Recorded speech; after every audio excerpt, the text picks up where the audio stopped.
welcome back to my channel. And today, gonna be talking about the episode Rewind 1921 of Lovecraft Country. And before we get started, be sure to like and subscribe.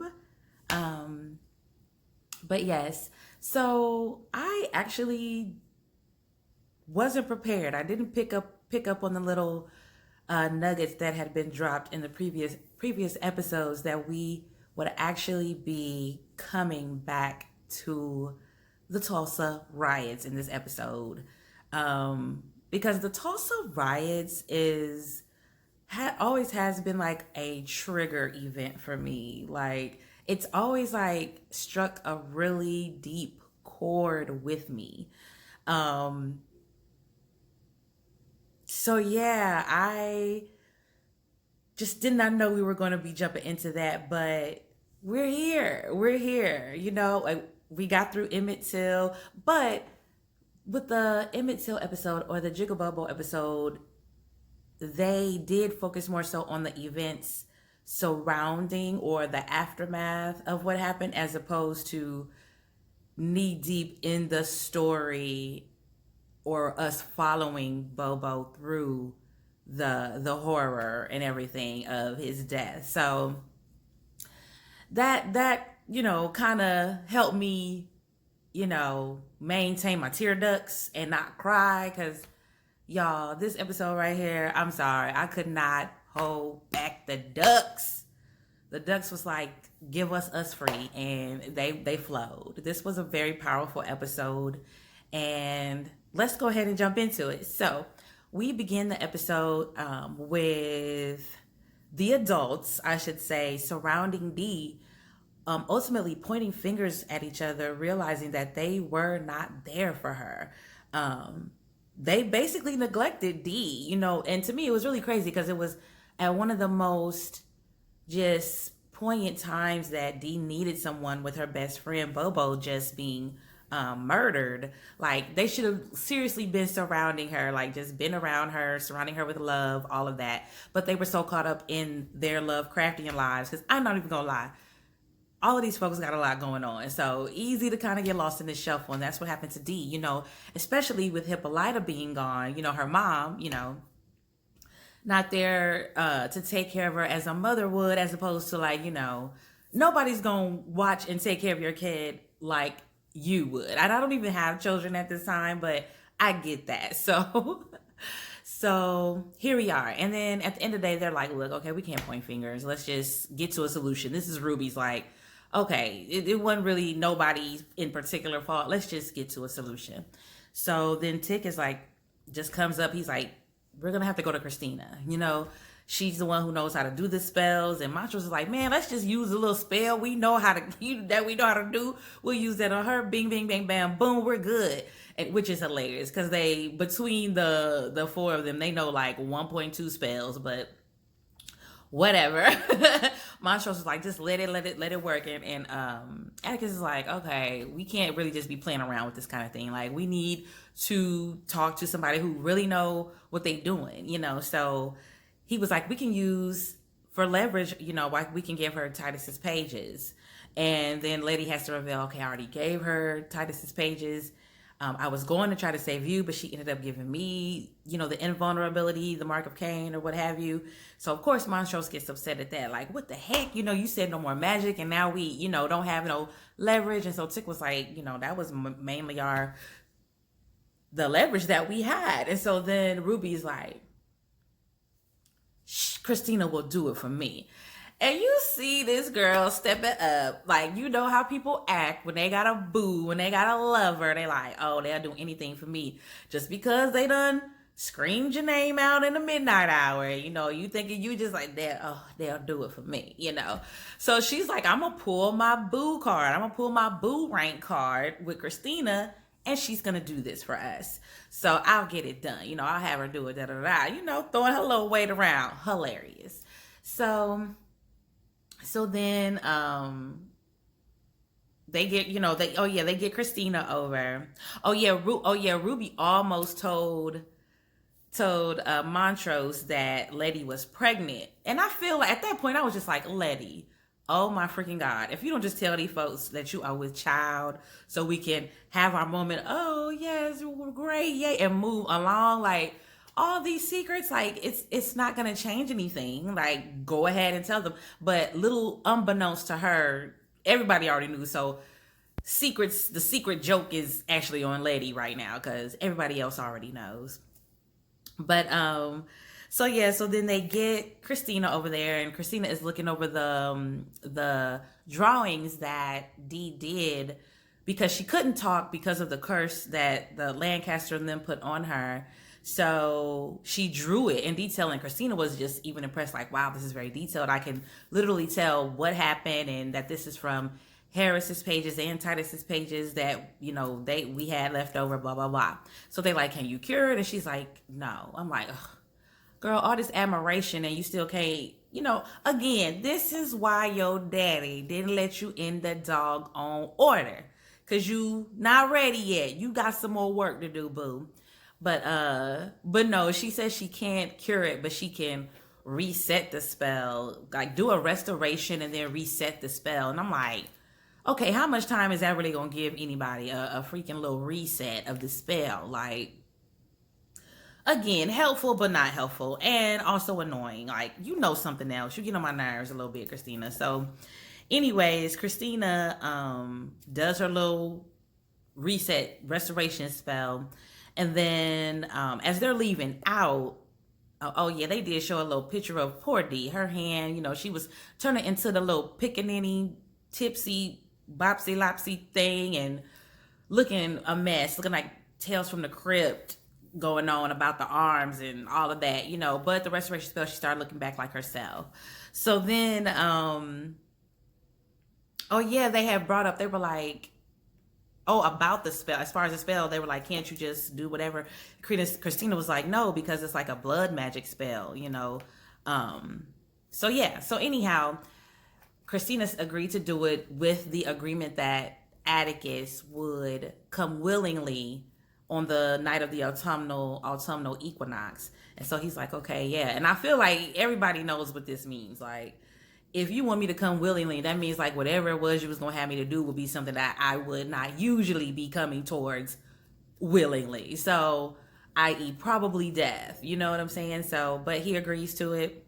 I mean, I guess he just feels stuck at this point. He has to do it. And so then after that, they're talking about the spell and all of that, and Atticus is like, well, what do we do for a body? And she was just like, you know, you guys, I gotta go do something, focus on your intent, but also as far as the body, you could just use the closest relative's blood or whatever. And they was like, dang, well, Hippolyta's not here, da da da. So then they're like, okay, Montrose or whatever. So oh yeah, they asked, oh yeah, that's right, they did have a quick moment where Christina was like, why can't we get to Lancaster? And then Lady was just like, oh, he's dead. There was a gas explosion in front of my house or something like that. And so then Christina looks at her and kind of was like, okay, we don't have time to unpack that, but I don't think that that's what happened. But moving right along, she had that look like, okay, girl. So anyway, fast forward. So, oh yeah, so they do the reset on the spell, but you know, she's still out of it. Dee, as talking about Dee, she's still out of it, but at least she looks normal and not like the little pickaninny. So then let's see. The next thing, okay. Yeah, they were like, okay, they're like, Hippolyta's gone, so what are we gonna do? So then the police, yes. So they cut to Christina as William going to Lancaster's house, and I mean, he just looks disgusting. Like his sewed up chest with holes with brown gook gushing out of it. You know, he's within minutes of his life at this point, and the other policeman was like, okay, we got to figure out something because the spell isn't working and we can't keep stealing Negroes. He said that the other N word, but he said we can't keep kidnapping Negroes. Basically insinuating they've been kidnapping black people and using their parts to try to repair him every time, but it's not working, which is just disgusting and gross all in all of itself. And also, I guess kind of reminiscent of how they said, there's always like conspiracy theories going around talking about white folks harvesting black folks. Black folks coming up missing here within the last couple of years and harvesting their organs, blah blah blah. So I guess it was a little shout out to that creepiness. And oh yeah, so Christina / in William's body basically says that she cursed him and that no matter what he does, he's always gonna the runes.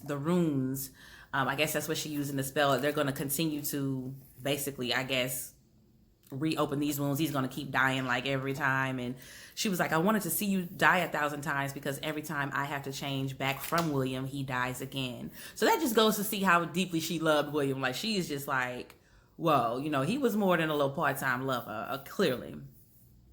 And so she was like, but instead of, I wanted to watch you die 1,000 times, but I'll just settle for this one. So Lancaster takes his last little breaths. He knows it's Christina in William's body as well. And he's like, she smiles. As soon as she watched them eyes go there, she's like, ching, Colgate. So she's happy about that. So then Tick says, oh yeah, so then we cut to Tick and Montrose. And Tick basically, oh yeah, Montrose is like drinking. It looks like something like some kind of moonshine or something, but apparently it's something else. And so he's drinking. And so then Tick walks in on him and was like, why are you doing it at a time like this? We need to be, focusing on whatever we're trying to do at hand, blah, blah, blah. And then he takes it away from him. He takes a drink himself. And I'm like, to be quite honest, everybody up in Lovecraft country could use themselves a little drink-a-roo, a little sip, because whoa. So then he ends up taking a drink himself, and Tick was like, everything's gonna be fine because your blood will be able to restore thee and will be good. Montrose was like, well, my blood might not work. And Tick is like, what the heck are you talking about? And he's like, you might be George's son. And I'm just like, oh Lord, which we already kind of had inklings of this, but I'm just putting myself in Tick's shoes, like, Montrose, seriously, every single week you dropping these bombs on me. Like, I about can't take no more. You keep dropping these life-altering bombs on me. Like, oh my God, what else? Like, can you just tell me everything and like just get it out? I'm tired of your secrets. Tired of these revelations, Montrose. So then, of course, Tick has his moment. Them tears start coming out, and he's like, oh my God, he's just reminiscing like how I used to hide up underneath that same chair you're in, trying to hide from another whooping of yours, another beating of yours, I should say. And I used to wish that George was my dad. Like, so crazy.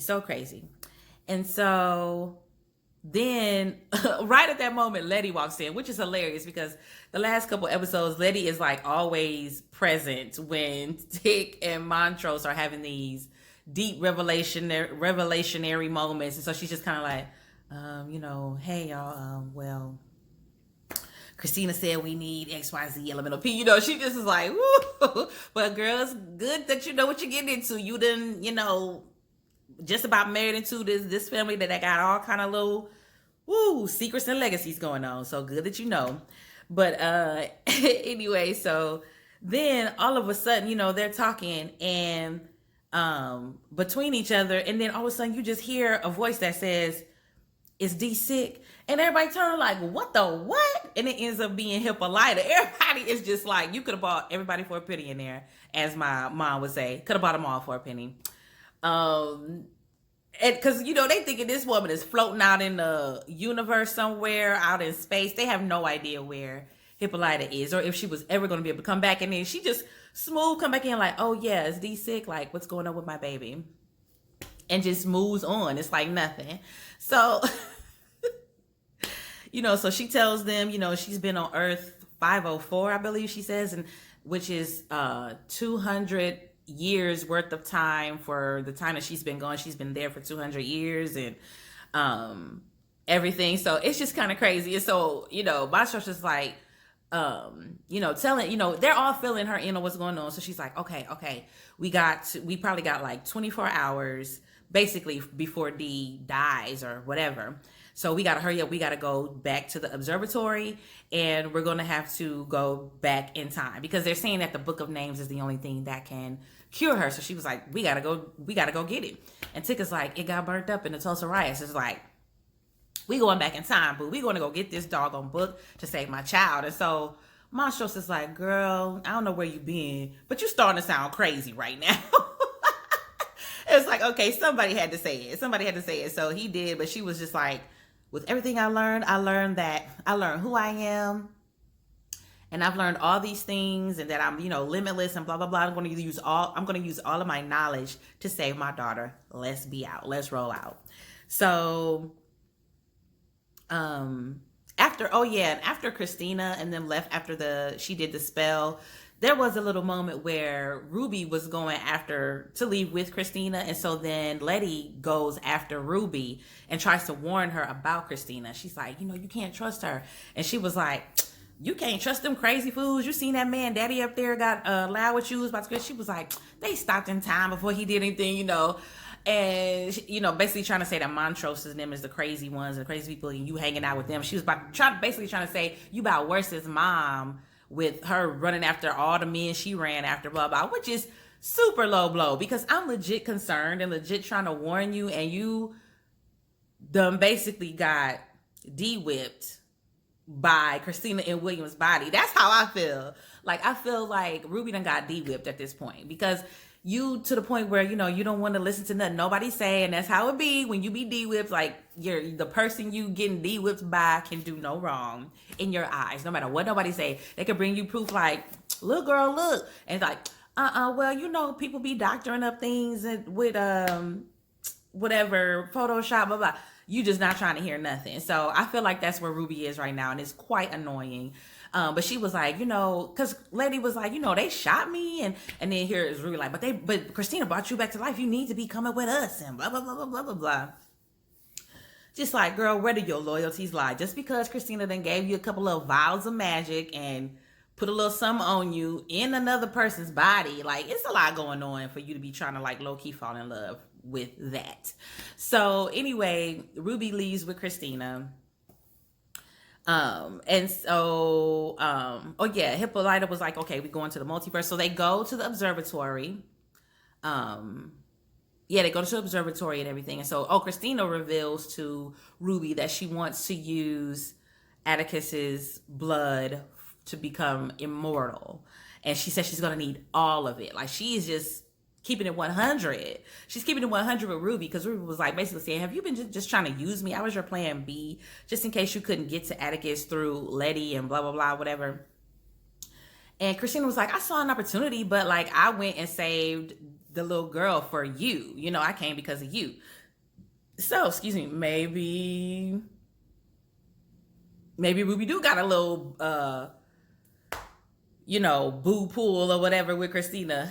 I mean, maybe Ruby does. Who knows? But so anyway, the thing I don't like is that Ruby does not bat an eyelash, or she pauses a little bit, but it's like basically acquiesces and like it's all good. You can basically silently saying she's fine with Christina having to use all of Atticus's blood to become immortal. And I'm like, we questioning your loyalty so hard right now. And then she's talking about long as you promise me you'll protect my sister. And I'm like, this was a stupid, empty promise because Christina had already given Letty the mark of Cain. So she's already protected. So just because she's promised to protect her to you right now, like, don't take that with a grain of salt because she's already protected her. So this is really an empty or a useless promise at this point. So then after we do that, Hippolyta fixes the machine there. That's in Kansas. She fixes the machine, and this is when Montrose and Lady kind of have a moment, and Montrose ends up revealing that Tick already knows that Lady is pregnant. And so then Lady is all like, oh my God, why didn't he tell me? And I also believe Montrose said that it's a boy. So he also informed her, of the sex of her baby and everything. And so Hippolyta uses the purple little holographic thing she has on her wrist that she got from Beyonce on her journey. She uses that to power the machine so that they could open up the portal. So she hooks her, her wrist situation up to the little portal thingy, up to the machine. The portal opens up. They walk through, and they're transported back into Tulsa, 1921, May 30th, 1921. And they were like, okay, we need to put on some regular looking clothes. But lady left on her sneakers. They look like some kids or whatever with her dress and her pearls, but whatever. Everybody else transformed, looking nice in their Greenwood district's finest. And just to give you quick little history on Greenwood, Black Wall Street, the two who started it, the two Black African-American tycoons who started it, Gurley and Stratford, these are their last names. O.W. Gurley and G.B. Stratford. They started it, and it was Forbes said that J.B. Stratford's wealth was, he would have been basically like the Jeff Bezos of 1921, or whatever. That's how wealthy the equivalent of his wealth, which is mind-blowing at that time. So basically, I think O.W. Gurley might have been worth about $5 million in our money, but $5 million back in 1921 is just about billionaire status, probably. But anyhow, J.B. Stratford had the first luxury African-American hotel that was ever made, and that was their meetup spot, of our people. They were when they had to split up, they were let's meet back up at Stratford, so that's what that was. And so yeah, but Black Wall Street, Greenwood, just an amazing place for Black people. Were thriving, they were doing well. I mean, a lot of Black people owned was it the Steinman pianos in their home, the grand pianos. I mean, just to give you an idea of their wealth, there were black surgeons. They built their own theater. I believe it was the Williams family that did that. I mean, they just had everything beautiful. I mean, their education was top of the line education. They prided themselves in education, and it was said that the money that a dollar circulated, one article I read said 19 times, another one said 30, but 30 times within Greenwood before leaving it. So just to give you the idea of the economic power that we had and would have had it not been taken from us. It's just, that's what triggers me about this story so much. It's just you just imagine, had we been left alone to thrive, where would we be now? We wouldn't have the economic divide and the economic disparity. We'd probably have generational wealth, so that's why, it annoys me when other people or races, kind of make fun of African Americans and maybe their, lack of financial success in life and things like that, because we always have had to start from scratch. So, yeah. And so moving back to our story. So this also happened to happen. I didn't know this, but it's true to life that this occurred on prom day or prom night for Booker T. Washington High School. And they did show a little clip of some girls walking through Booker T. Washington High School, talking to each other, and they're like, the prom's canceled. And the other girl's like, why? And she's like, who knows? She was like, white people ruin everything. And it was just girl, truths were being spoken. So yes, and just to bring the humanity piece back in, these are just beautiful people, and teenagers going to prom, and and beautiful Black African Americans just working and living excellently. Black excellence at its best, basically.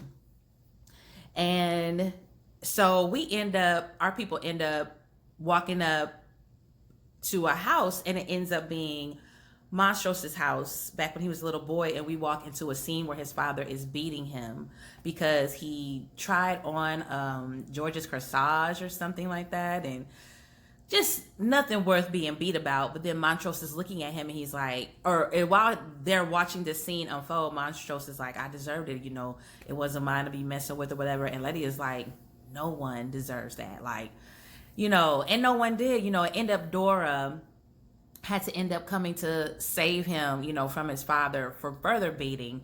And so anyway, it was perfect timing because just previous to that scene, Tick had gotten completely angry with Montrose and was like, we're done. As soon as we go back through the portal, I'm through. We're through.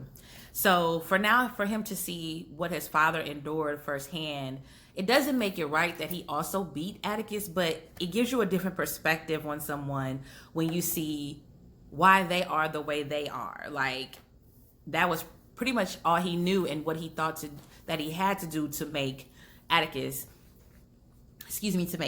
be a man. So yeah, so that was a needed moment. And so then like they're talking about going to prom. This is Dora and George, George, who we miss. They're talking about going to prom together and all this and all that. So then Montrose disappears, and so Tick was like, you know what, he must be going to go save George or something. Like, I gotta go find him so he don't change anything. And so they were gonna go together, and then Atticus was like, it's not enough time, so we gotta split up. You go find the book, I'll go find Montrose. And so they split up, and here we go. So we came into Tulsa a couple of hours before the massacre began. So at this point, white people are starting to arrive, and we have a car pull up on somebody in the street, another black person, and they, just start berating him, and they shoot him, and then they see Letty, and they're like, oh, they start chasing after Letty. So I'm glad Letty had on her Keds instead of some little kitten heels from the 1920s or whatever, because she was able to run and hightail it out of there.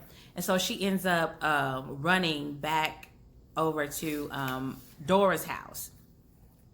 So she goes into Dora's house. Montrose's dad actually saves her from the mob. Even though she's impervious, he still steps up and he starts shooting back at them. And so she runs and she's in like Dora's house, and like her dad and her family are all in there, Dora's family.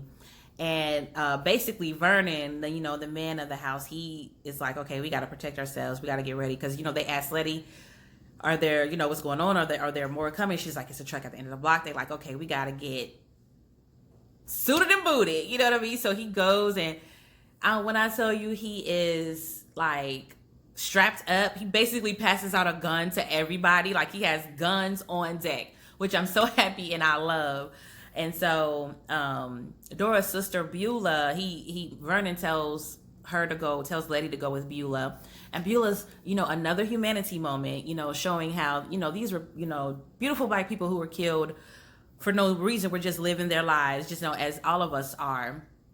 Beulah tells Letty, like, what if Dora doesn't come back? And Letty's like, everything's going to be fine. And she was like, but, I just don't tell her that I'm sweet on George, because we got into a big fight and I'm just jealous that she was going to the prom with George Freeman and da-da-da.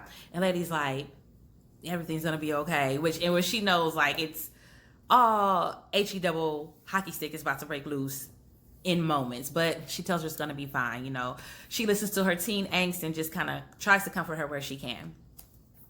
So then after that, instantly, I forgot to say, when Letty came in the house, Hattie noticed her shoes and looked instantly right away like, something ain't right about this person. But she didn't say anything. So then they all kind of split up to go kind of protect the home and go in different rooms and this is that and the third. And so, Montrose, come to find out, he wasn't trying to save George. He wanted to save his friend. It would have probably been equivalent to his boyfriend back in the day. He ended up, I guess, breaking up with him at the moment when, right before the riots broke out.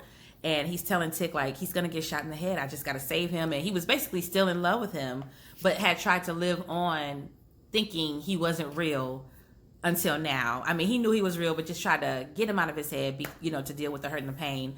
And so Atticus is like, you can't do that because then I won't be born and my son won't be born and all this and all that. And Montrose is like, it's just a little bit of change. Like saving Thomas won't change that much. He was like, basically saying, I've made so many sacrifices to be your father. This is just one of many, and I've made larger ones. But he basically tells Atticus, like, a man is supposed to have a son, and I had a son, and I wanted you. And, the riots brought me, George, and Dora close to each other. We bonded. And so because Atticus did have a moment like, man, my mom cheated on you. Like, that's why you're saying that I could be your son. And he was like, we bonded, from the trauma that happened in Tulsa. But anyhow, he was like, you're still my son. I raised you as my son. And, I love you and I made sacrifices for you. He couldn't live in his truth because he wanted to be a man and be a father to his son and take that responsibility on proudly. So it was just kind of a beautiful moment there. But Atticus tells him, it's like, you can't save him. You can't do it. And so we go back to Letty, and Letty's trying to find the book of names because she's like, oh my God, everything is about to go down like in like 10.2 seconds. It's going down. I gotta find this freaking book. We got this white mob outside the door outside of the house, throwing, fire bombs or whatever, fire torches into the home and all of that. And still we don't got the book of names. So she asked Hattie, she was like, do you know anything about a book and blah, blah, blah, because Hattie is like, listen, girl, why are you here? Like, you in here looking for something, you rummage around in our house, like, hold on, and she was like, I'm trying to find a book and blah, blah, blah. And so it's so funny because Hattie goes, the only book I know is the Lord's good book, the good book of the Lord. And so it's like, oh God, so then, oh yeah. So Hattie was like, I'm gonna put one right between your eyes if you don't come clean as to why you're here right now. So we are working on borrowed time at this point. So Letty just decides to be all the way 1000 with Hattie and was like, I'm from the future, and basically I'm gonna have your great grandson's baby and blah blah blah. We need the book of names to try to save his cousin or whatever, blah blah blah. And so she basically, her and Hattie is having a moment. Hattie was like, we're not gonna make it through this, are we? And Letty is just like, no, like, I wish I could change it, but I can't. And she was like, okay, so this is how it ends. I guess I'm ready, or the Lord better get ready for me, is what she said. And then because first she's like, I need to go try to save my family. But then Letty was like, you can't, because then I won't exist, your grandson won't exist, your great grandson, and all of this. And so she comes to the realization of all of that, and she's like, my great grandson will be the oh my God, I don't want to ruin the phrase, but it's basically, she said something like, he will be my flesh, the manifestation of my faith in the flesh. Something right about along there, which was such a deep, profound thing to say. So basically, Hattie is like, well, I guess you better get out of here. And she was like, I'm fine. I have a spell of protection. Nothing will happen. So it was just beautiful that Hattie had someone with her.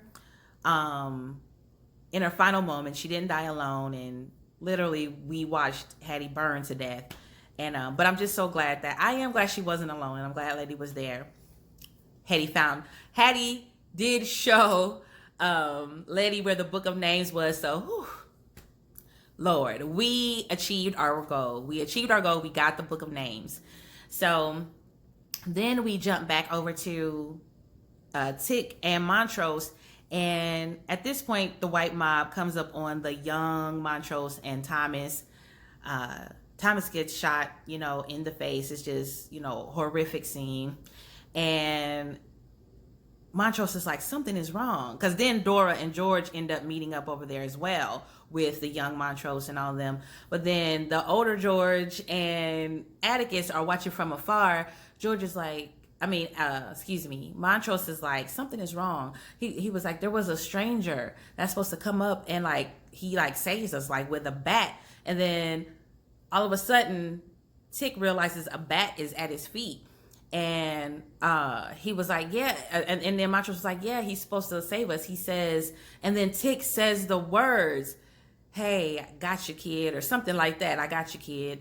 And then that's when they instantly realize the stranger that saved young Montrose, and George and Dora was none other than our very own Atticus. Y'all, I about fell out. Like, the writers, if these writers don't win some doggone awards, we know something, okay? Like, beautiful, just genius, immaculate writing. Like, just how profound is that your adult self saved your young dad and family's life. Like, beyond amazing. So instantly Atticus realizes, like, okay, I'm supposed to pick up this bat and I'm supposed to go do a number on these white folks. And that's what he commences to do. And we had a little Karen step up and she got it too. Like, none of y'all are exempt. Atticus was definitely like Jackie Robinson up in that booch, okay? He was knocking them out left and right, and oh, it was just beautiful. It was nice to see us get some wins, knowing how they destroyed this black Mecca, this black city. It was nice to see us get some wins in there. And so then after they do that, they save, so the older Atticus, or the present Atticus, saves his younger family. And so they're trying to meet back up at Stratford, the luxury hotel. And they get back there. Letty's not back yet. Letty's like, I kind of like, Letty, can you get on the good foot, girl, and hurry up? Because this whole time, y'all, Hippolyta is like using every ounce. She's even foaming at the mouth at this point, using all of her strength to try to keep the portal open, because she is the thing that's powering the machine. So it's like Letty's just kind of like walking slowly through Tulsa, but it is kind of a beautiful cinematic moment because she's literally walking through blazes of fire, and there are like fire bombs or kerosene bombs being dropped down from a plane, and she is just walking through the flames, honey, walking through the flames. And then there's this poem. Oh, the poem that they were playing in the background, it just took me there, because basically it was like, oh yeah, Catch the Fire, I believe. And the gist of it was basically just saying, get inspired, motivated, follow your dreams, be great, go be amazing. And again, I feel like that was the writers in Lovecraft country speaking to Black people and encouraging us to do that. It was a beautiful moment. Like I said, a great cinematic moment. And so Letty is just slowly walking with the book of names in her hand, walking slowly, like, oh my God, can you hurry up, girl? And so she does finally get there, and they, Hippolyta is like getting weaker by the moment, and Atticus is like, oh my God, something's wrong with the portal. He jumps through, tells Hippolyta, think about D, come on girl, you can do this. And so he jumps back through, then gives Letty enough time to come before the entire city is burned down and destroyed. They make it back through the portal with the book of names. So, whew, you guys, it was just amazing. So many beautiful moments. I can't believe we only have one more episode left, but I love this episode. Just such a beautiful storytelling, and I cannot wait to see what's going on next week. And I just want to say I will see you next time for the final episode of this season of this amazing show. So see you next time, and don't forget to subscribe and like. Mwah.